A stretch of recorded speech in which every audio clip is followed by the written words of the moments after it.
Let's talk to somebody who I imagine is as irritated as I am about all this. Duncan Simpson, he's policy analyst at Taxpayers Alliance, whose job in life is to look out for you when you think you might be being exploited by, and the BBC is definitely exploiting them. Morning, Duncan. Good morning. So, what do you make of all this? I mean, does the BBC give us stuff when it gets... So it was the front page of the Mail on Sunday, the front page lead.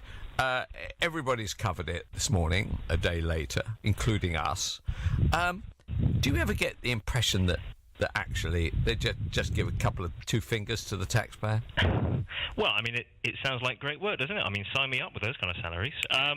Look, we hear this time and again from BBC that, they're making savings, there's been big reductions in some staffing budgets here and other resourcing budgets there. But, I mean, ultimately it's the same old story. And, I mean, one, telling thing in particular, I think the number of senior managers who are earning more than £150,000 is now 102. They've made commitments, I think, sort of 3 years ago, or maybe slightly more than that, to bring that down.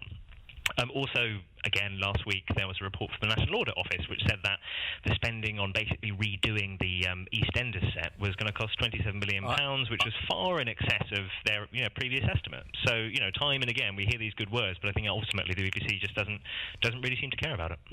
What is the Taxpayer Alliance, as I am, in favour of saying to the public, we've decided that it's up to you whether you want to keep the BBC going. So for 2020, we're going to give you the option of either paying or not paying.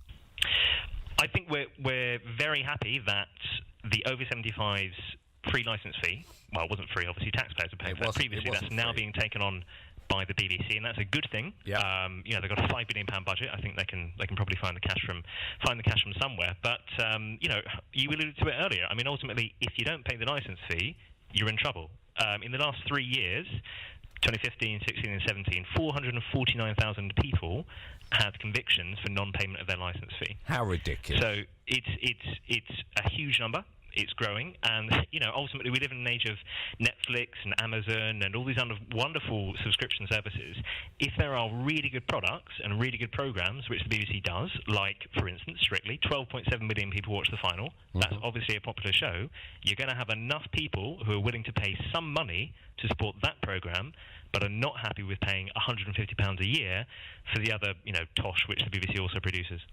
Yes. Are Taxpayers Alliance in favour of offering us the choice? It's definitely something that needs to be considered in the near future. If these kind of stories keep coming out, and another further thing, you've got this weird job duplication at the higher echelons of the organisation. So, for instance, there's a group finance controller, there's a director finance and operations, two of them, and there's a finance director. Also, there's a head of content production, radio and education, and a director of BBC content. That's Charlotte Moore, who's on £370,000. So you've got this, weird duplication of basically what is ostensibly the same role.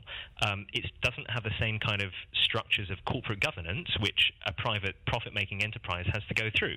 And it's a completely false analogy. And you hear it in local government as well. A lot of the time it's like, well, we've got multi-million-pound organisations which we have to manage, and it's really hard. But, the difference is, if you're not paying your licence fee, you might go to prison.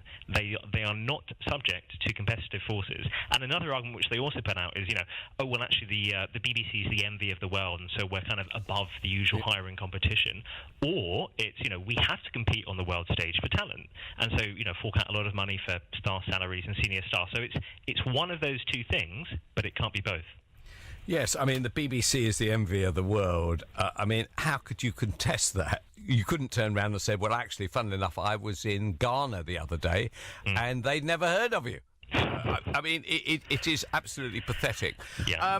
Are you thinking at all that if any government came along and said, I tell you what we're going to do, we're going to save you £150.50 in cash because we are scrapping the BBC, would that be a vote winner or a vote loser? Well, tough to say. I mean, I haven't seen any polling on that recently, but I would imagine it's going to be pretty popular. 150 quid is not nothing. I mean, you can. It's a pretty clear round number which you can imagine doing something else with, right? So I can't speak to any recent insights, but I'd imagine it'd be very popular at the polling booths. That's great. Thank you very much indeed. That's Duncan Simpson. He's policy analyst at Taxpayers Alliance.